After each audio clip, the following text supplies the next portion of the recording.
Hola, mi nombre es Samantha y el día de hoy vamos a hablar un poco sobre nuestra línea jurisprudencial. Como tema tenemos los derechos de las madres reclusas y el menor, y como problema jurídico tenemos: el ordenamiento jurídico colombiano ha desarrollado una línea jurisprudencial coherente que garantice efectivamente los derechos fundamentales de las madres privadas de la libertad y sus hijos menores, en especial el interés superior del menor y la dignidad humana frente a la realidad del sistema penitenciario.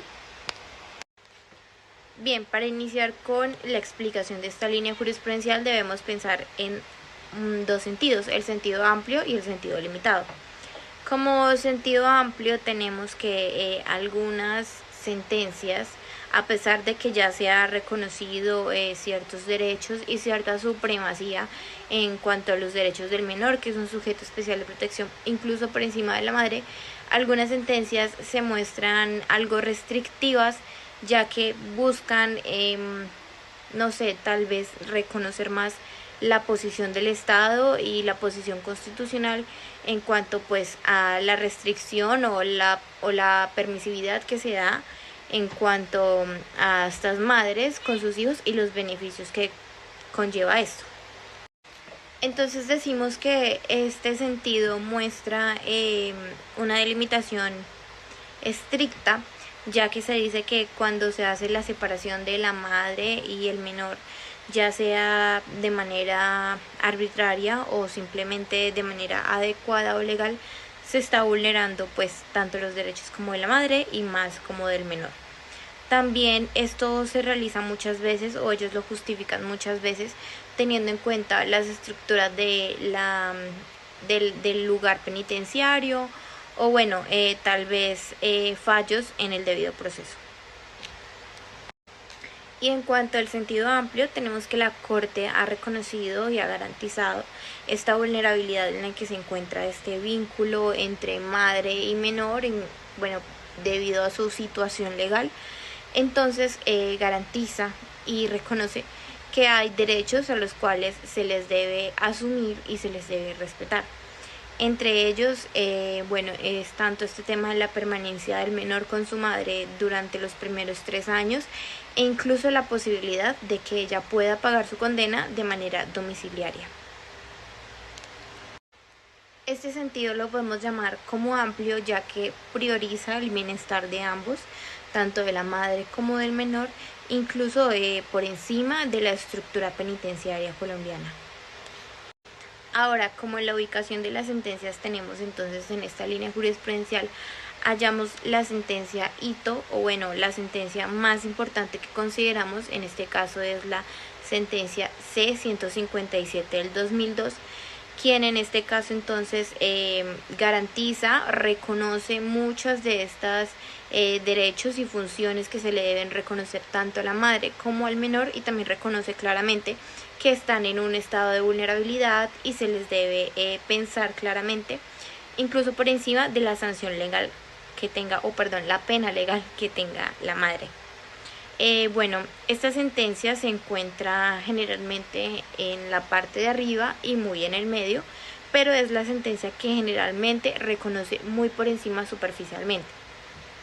Le sigue la sentencia número C-183 del 2003, quien también es una sentencia que reconoce y garantiza los derechos de ambos, por lo cual es una sentencia que pertenece al sentido amplio. De ahí le sigue la sentencia T, sentencia de tutela 129 del 2009 o 126 del 2009, quien también igualmente, como lo digo, es una sentencia de tutela, la interpuso una persona y también se le reconocieron claramente todos estos derechos de los cuales venimos hablando. Y bueno, finalmente tenemos entonces una única sentencia, quien se reconoce como sentido delimitado. Esta sentencia, quien se le reconoce como un sentido delimitado, es la sentencia de tutela T-210 del 2019, la cual especifica claramente que no toma parte tanto ni piensa en el bienestar tanto de la madre como de los menores, sino que busca más bien como tomar una posición más declinada a la posición del Estado y la posición de lo que se ha reconocido constitucionalmente, incluso sin pensar en la moral o en el bienestar de ambos. este video es para exponer y presentar la ficha de sentencia de la sentencia T-126 del 2009. Dicha sentencia fue promulgada el 26 de febrero del 2009 con su magistrado ponente Humberto Antonio Sierra Porto, demandante o representante legal Arturo Nicolás Sea Solano, en favor de la Defensoría del Pueblo. La norma declarada pues no aplica en este caso porque pues no se demanda una norma, sino fue una acción de tutela al Centro Penitenciario de Cartagena. Pues los hechos, en resumidas cuentas, o bueno, en una breve explicación, es un acto de la Defensoría del Pueblo Regional de Bolívar, por medio del representante legalmente anteriormente mencionado, doctor Arturo Sea Solano. Se interpuso una acción de tutela en representación de las mujeres privadas de la libertad en la cárcel de mujeres de Cartagena, Centro Penitenciario San Diego. Tras múltiples visitas de inspección, la Defensoría documentó conducciones de recursos deplorables y riesgosas para la vida de integridad internas del Centro Penitenciario, como lo pueden ser para las madres reclusas, como para los niños menores o gente con tipología de enfermedades, porque pues eran no aptas para casi ningún tipo de personal, en una edificación en un muy deplorable estado. Por ejemplo, tenía techos con filtraciones, paredes agrietadas, con humedad, una red eléctrica deplorable, o sea, podía haber pasar días sin luz efectiva, solo en sistemas de seguridad y demás. Ausencia de espacios tanto recreativos como educativos como lo suelen tener otro tipo de centros penitenciarios, como para la reinserción de dichas madres o pues, de los internos de por sí. Las internas o pues, muchas de ellas madres vivían en condición de hacinamiento, no podían casi gozar de servicios básicos como lo son el baño, pues entonces por ende la Defensoría del Pueblo interpone una acción de tutela por la violación y la falta de respeto a dichos derechos fundamentales. Por ende, la Defensoría argumentó una situación muy tácita, una problemática muy clara, que era pues, el violentamiento a los derechos fundamentales de dichas madres, que pues, permanecían en hacinamiento sin el uso de sus derechos fundamentales y el irrespeto de los mismos. Entonces, por, eh, por, por lo tanto, pues los argumentos de la parte demandante fueron derechos a la vulneración al derecho a la vida, a una vida digna, derecho a la salud física y mental, derecho a la intimidad, derecho a la educación, derecho a mantener vínculos con sus familiares, porque pues por lo mismo y tanto no había espacios en dicho centro penitenciario. Entonces, por esta problemática fue que se violentaron tantos derechos fundamentales. Entonces la Defensoría puso en manos y en la lupa esta problemática, puesto que no se está vulnerando solo los derechos fundamentales de madres en hacinamiento, sino también el vulneramiento de niños o menores de edad que pues contaban con sus madres en centros de reclusión, madres, muchas familias, puesto que era muy deplorable la situación tanto para las madres reclusas en hacinamiento como para todos los demás presidiarios. Entre los intervinientes, pues principalmente pues tenemos la Defensoría del Pueblo, que fue la que actuó, la que dio el inicio a tal acción, puesto que fue la que se encargó de ver, conocer y hacer las inspecciones necesarias para la protección de los derechos de dichas madres. Por otro lado tenemos pues entidades o autoridades como lo son el Ministerio de Interior de Justicia, el IMPEC y la Gobernación de Bolívar y Cartagena, puesto que el IMPEC se pronunció reconociendo su falta de competencia y capacidades dentro del centro penitenciario en sus condiciones como lo son pues las paredes agrietadas, reconociendo que no tenían una vida digna, puesto que las instalaciones eran totalmente deplorables. Entonces, por ende, pues el pronunciamiento fue de reconocimiento hacia dicha problemática. El Ministerio de Interior y Justicia no ofreció una solución inmediata, o sea, dio soluciones a largo plazo, propuestas, mas no fue claro y tácito sobre qué se podría hacer o no con las madres en hacinamiento. Eh, la gobernación es una misma situación, Calimpec reconoció dicho error, eh,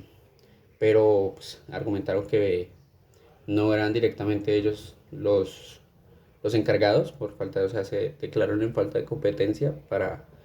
dicha responsabilidad. Pues como problema jurídico de dicha sentencia, puesto que una sentencia bastante extensa, puesto que no abarcaba un caso de una sola persona, sino vulneraba a muchas madres en hacinamiento, pues fue como una unificación. Entonces dice, constituye la violación de derechos fundamentales de las internas del Centro Penitenciario de Cartagena, San Diego, la permanencia en condiciones estructurales y sanitarias indignas y la falta de respuesta adecuada por parte de las autoridades competentes. Pues como problema jurídico, pues no se dio como tal una razón de o otra línea de por qué se inicia esta sentencia, ¿no? Entonces podemos entender y comprender que dicha sentencia nace por la carencia de derechos fundamentales y la violación de los mismos. Por lo mismo y tanto, la Defensoría del Pueblo actuó inmediatamente ante los órganos de control para darle una mejoría o reinsertarlos en estados de hacinamiento o centros reclusorios de de mejor condiciones infraestructurales pues, para una vida digna para dichas reclusas. Pues en la ratio de Chienchi, la Corte Constitucional reafirmó que las personas privadas de la libertad no pierden sus derechos fundamentales. Reiteró y aclaró que se debe garantizar el acceso a una atención médica, se debe eh, proporcionar instalaciones con salubles, pero pues como puede estar una mujer en estado de embarazo o de gestación o con un niño recién nacido o con un menor de edad en una situación tan deplorable y con tantos riesgos a enfermedades sanitarias como lo puede ser el moho, como lo puede ser malas limpiezas, todo ese deterioro. Facilitar programas de resocialización, puesto que era algo de lo que carecía dicho centro penitenciario porque no tenía educación, trabajo, ni centros así como de recreación, por decirlo así. Proteger a las madres y mujeres y madres, porque pues se vio una problemática no solo con las madres reclusas, sino con las mujeres, de alerta de cuáles son quienes suelen tener una violencia agravada en dicho. Como Obiter, el fallo establece un patrimonio cultural, la edificación antigua del penal no puede ser excusa para mantener. O sea, ¿qué dice la Corte respecto a eso? Puesto que, viéndolo desde otro punto, la Obiter nos da a entender que, pues, por más que sean mujeres reclusas y hayan cometido un error y estén pagando por ello, no es, no es digno que se les tengan esas condiciones, y menos siendo madres, en su mayoría, con menores de edad. Respecto a la decisión, el fallo establece que el patrimonio cultural no puede ser excusa, es un poco similar a la OITER. No es excusa tener unas malas instalaciones o el descuido de las mismas para respetar o saltarse los derechos fundamentales de dichas mujeres y madres solo por el hecho de que están en un centro de hacinamiento. Respecto a los salvamentos de votos o aclaraciones en dicha sentencia no hubo. Salvamentos de votos solo hubo uno, respecto por el magistrado Jaime Araujo Rentería, con un salvamento de voto, el cual decía pues, o sea, presenta un desacuerdo con la decisión, puesto que siente que no va a ser totalmente ejecutado por dichas autoridades o entidades o órganos de control el mejoramiento directo de las instalaciones, y más que pues al preservar los derechos fundamentales o la vida digna de dichas mujeres, se debió haber hecho un traslado inmediato a mejores centros de hacinamiento para las mismas, puesto que, puesto que se estaban violentando y llevaban mucho tiempo con ello, y pues la idea era una solución inmediata. Gracias. Hola profesor, bienvenido a mi video análisis jurídico, en el que voy a hablar acerca de una de las sentencias más importantes de la Corte Constitucional colombiana, o por lo menos una de las más relevantes, la sentencia T-210 de 2009, una decisión que habla acerca de una madre privada de la libertad y su hija recién nacida, cómo las instituciones del Estado intervinieron para proteger como tal a la menor. En sí me voy a concentrar más que nada en el problema jurídico, la razón de la decisión, el obiter dicta que dejó la Corte y claro, lo que sería la decisión final. Me voy a tratar como tal de resumirlo de una forma simple para no extenderme más de lo necesario, obviamente, más que el mínimo. Empezando, vamos a ir por la identificación básica de la sentencia, que como tal, como ya le dije antes, el número de la sentencia sería la T-210 de 2009, cuya fecha de inicio fue el 26 de marzo de 2009 y el magistrado ponente fue Nilson Pinilla Pinilla. Y su demandante fue el defensor del pueblo regional de Putumayo, actuando en nombre de Clementina Moreno Ortiaga y su hija Bridget Giselle Moreno. Como tal, fue una acción de tutela, no una demanda de inconstitucionalidad, porque no hay una norma demandada directamente. Pero, en el caso se aplicaron algunas normas como la Ley 1098 de 2006, la Ley 68 de 1993, el artículo 44 de la Constitución y el decreto 2591 de 1991, entre algunas otras que si me pongo a hablar la voy a extender demasiado. En sí, este caso nace cuando Clementina Moreno, una mujer capturada por tráfico de estupefacientes, fue a prisión con su hija de apenas 20 días de nacida. La justicia como tal permitió que la bebé entrara a la cárcel junto a su madre, pero días después la Defensoría de Familia del ICBF, sin orden judicial como tal y con ayuda de la policía, se llevó a la niña del penal y la llevó a un hogar sustituto. Por eso mismo es que la pregunta que se planteó la Corte fue: ¿vulneró la Defensoría los derechos fundamentales de una madre privada de la libertad y de su hija al retirar a lo que le hace la hija sin una orden judicial previa o una evaluación detallada, justificándose como tal en la protección del interés superior de la menor? Bueno, yéndonos a la razón de la decisión, la Corte concluyó que como tal no se vulneran los derechos fundamentales. ¿Y por qué? Pues porque la actuación fue válida y esto debido a que la ley 1098 de 2006 otorga a la Defensoría de Familia la capacidad de intervenir de manera inmediata cuando hay en riesgo una menor de edad. Esto sin necesidad de una orden judicial previa. Así que se aplicó el principio de interés superior de la menor que está consagrado en el artículo 94 de la Constitución. Digo 44. Según este principio como tal, los derechos de los niños prevalecen por sobre encima de los de cualquier otra persona, incluso los que serían su madre. Además, se verificó que el penal no tenía las capacidades necesarias para hacerse cargo de una bebé, como una guardería o un médico especializado. Y de por sí la niña ya presentaba algunos problemas de salud, así que esto ya agrava más la situación de lo que ya estaba. Y aunque la decisión fue rápida, no fue improvisada, ya que se hicieron algunas visitas y grabaciones médicas y sociales que, aunque fueron bastante breves, lograron determinar que había que sacar de forma urgente a la menor para protegerla, pues de estar en un ambiente considerablemente un poco, ¿cómo decirlo?, eh, agravante hacia su persona. Muy bien, ahora continuando, siguen las obiter dicta. Como tal, la Corte aprovechó lo que vendría a ser esta sentencia para dejar algunas ideas claves que pudieran llegar a guiar futuras decisiones. O sea, las obiter dicta. En primer lugar, es que cuando el hecho que da origen a una tutela ya ha sido solucionado, como ocurrió aquí cuando la niña fue devuelta con su madre, no se puede emitir como tal órdenes judiciales, pero sí se puede analizar el fondo del caso para evitar si hubieron algunos errores de por medio y de paso formar precedentes a futuro. En segundo lugar, aclaró que la Defensoría de Familia no es juez, sí tiene facultad para tomar medidas legales para la protección a menores, incluso sin orden judicial, si es que el peligro es inminente para lo que sería el bienestar de la menor. Y en tercero, explicó que el debido proceso en estos casos no siempre exige una notificación previa, si se garantiza que es un procedimiento mínimo de verificación y se actúa para proteger el bienestar de la menor.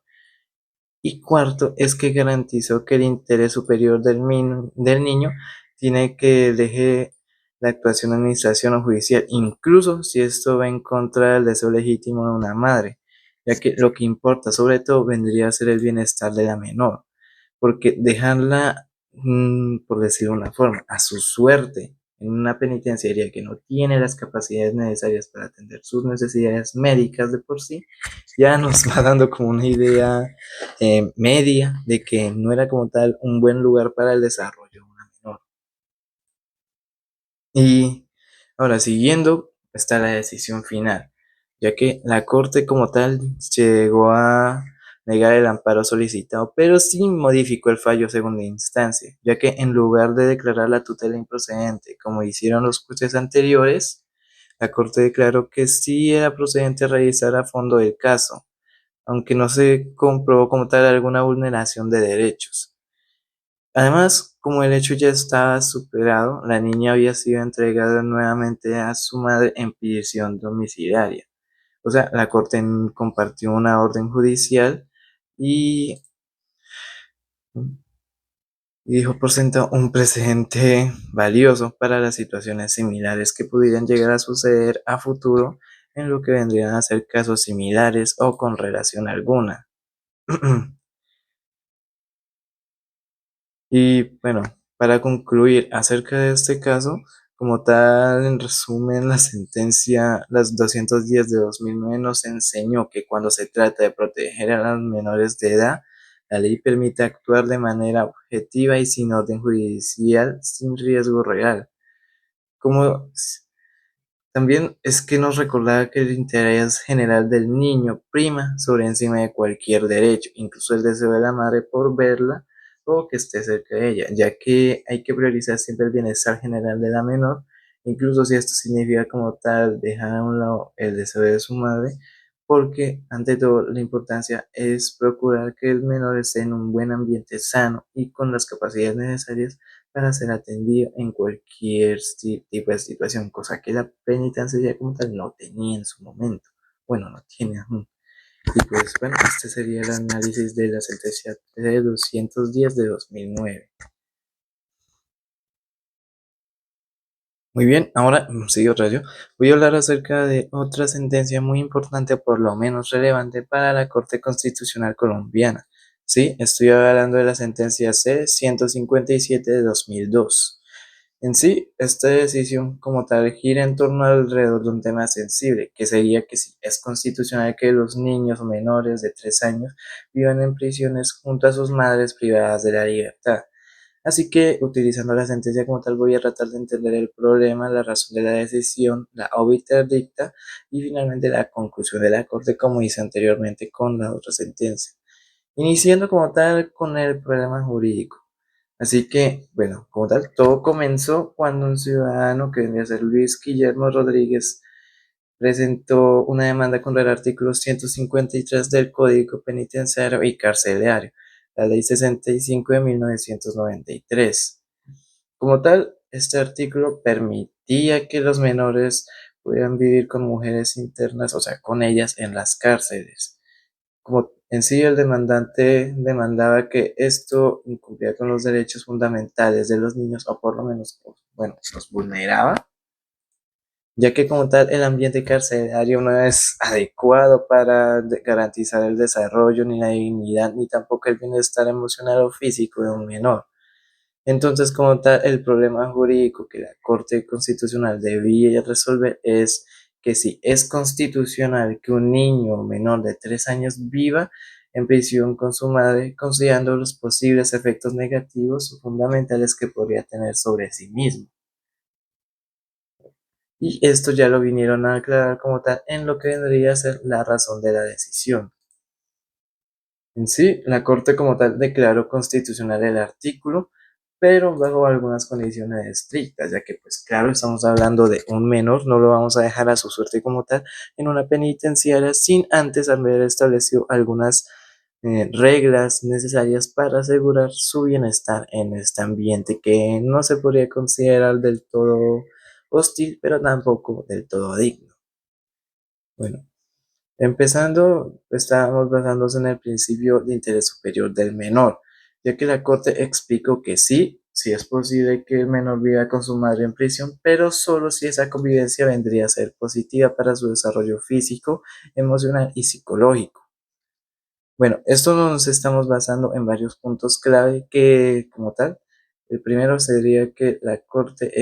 que el vínculo madre-hijo se fortalece y es muy importante para el desarrollo del menor en los primeros años de vida del menor. Y pues separarlo sin alguna justificación clave podría llegar a generar alguna consecuencia psicológica en lo que vendría a ser el desarrollo mental del menor y peor aún si esto no tiene alguna justificación clave. O sea, mientras que el ambiente sea digno, podría llegar a vivir con ella. En segundo lugar, obviamente la prisión debe contar con condiciones adecuadas como guardería, alimentación, atención médica y espacios seguros. Aunque no cualquier cárcel puede recibir a menores, eso sí lo tenemos muy en claro. Y tercero, es que el IMPEC no es como tal quien decide si el niño debe estar en la cárcel, sino que los padres son quienes lo determinan y si hay algún conflicto o duda, es un juez de familia el que tiene que evaluar qué sería lo mejor para el niño. O sea, en pocas palabras, la norma es válida siempre que se cumplan con los enfoques de protección del menor y se le garanticen condiciones reales de bienestar en lo que vendría a ser el centro de reclusión para asegurar que no vaya a tener ninguna consecuencia a largo plazo, sino procurar que sería un beneficio o bueno, procurar el bienestar general a futuro del menor. Muy bien, ahora le voy a hablar acerca de la obiterdicta de la sentencia. Como yo les había dicho en la anterior sentencia, además de la decisión final o central, la Corte también nos menciona varios argumentos complementantes que son conocidos como la obiterdicta, los cuales no definen directamente el fallo, pero sí nos ayudan a entender mejor la decisión de la Corte, la cual nos aclaró que como tal el menor no está pagando una pena, obviamente, por lo que no merece ser tratado como si estuviera condenado, obviamente, sino que sus derechos deben protegerse de forma independiente a los de la madre, mencionando también que el Estado como tal tiene una doble responsabilidad, que en primer lugar es asegurar el cumplimiento de la pena de la madre y el otro es garantizar el desarrollo y bienestar del menor si es que permanece con ella en la cárcel. Y finalmente la Corte enfatizó que como tal la permanencia del menor en la cárcel no es la ideal, sino una opción excepcional y temporal, y que nunca jamás debe ser automática, sino que cada situación debe analizarse de forma independiente para determinar qué es lo mejor para el niño. En sí, esto nos ayuda a entender mejor la decisión final, ya que con base en todo lo anterior, la Corte decidió que había que declarar exequible el artículo 153 de la Ley 65 de 1993, pero bajo algunas condiciones. Es decir, que solo sería constitucional si es que garantiza el interés superior del menor. O sea, puede estar en prisión, pero máximo hasta los 3 años de edad y siempre procurando que tenga condiciones adecuadas. Aparte que la permanencia del niño tiene que ser tomada por la decisión de los padres y de los jueces si es que no se llega a un acuerdo, no por el IMPEC. Aparte de esto, también hubo una aclaración especial de voto por parte de 3 magistrados: Manuel José Cepeda, o sea, el ponente; Eduardo Córdoba Treviño, quien es considerado el segundo inciso del artículo, o sea, el que habla sobre las guarderías y las cárceles, también deben condicionarse para que el Estado garantice efectivamente los derechos del menor en estos espacios. Con esto visto en blanco como tal, podemos concluir que esta sentencia en sí nos recuerda que los derechos de los niños deben estar siempre por encima de todo, incluso por encima de decisiones tan difíciles como son los que involucran a los sistemas penitenciarios. Así que como tal, la Corte no eliminó la norma, pero sí la condicionó fuertemente, dejando que el menor solo pueda estar en prisión si esto realmente lo beneficia, Y mencionando claro que la prisión tiene que garantizar sus condiciones para que tenga un desarrollo óptimo. No lo vamos a llevar a la prisión para que llegue a tener algunas consecuencias dependientes de su desarrollo mental o físico. Por lo cual, en sí, lo que hizo fue condicionarla fuertemente sin llegar a anularla de alguna manera. Pues esto sería todo acerca de esta sentencia. Bien, ahora vamos a hablar un poco sobre la sentencia de número C-183 del 2003, proferida el día 4 de marzo del 2003. El magistrado ponente es el doctor José Manuel Cepeda y el demandante es el señor Fernando Barros. La norma demandada es el artículo primero de la ley 750 del Código Penitenciario. Bien, como hechos entonces tenemos que la Constitución Política Colombiana establece y asegura por medio de la ley 192 del 2001, creo que es, establece pues que los derechos del menor son supremacía incluso por encima de los de su madre. Se le debe garantizar y reconocer que estos sean aplicados correctamente y que también que la aplicación de estos mismos no vulneren tal vez otras medidas sanitarias y de seguridad. También se asegura que existen mecanismos organizados los cuales se encargan de velar por estos derechos sobre el menor y también podrían incluso separar al menor de sus padres si las circunstancias o bueno la ley lo requiere o lo considera aceptable. También dice que la ley constituye legalmente que la custodia en primera instancia siempre del menor es hacia sus padres. Sin embargo, si sus padres están cometiendo faltas en la ley como maltrato, violaciones, negligencia, se les podría quitar la custodia al menor. Bien, como argumentos del demandante tenemos entonces que el señor asegura que esta norma que le garantiza tanto el beneficio de a la madre estar con el menor de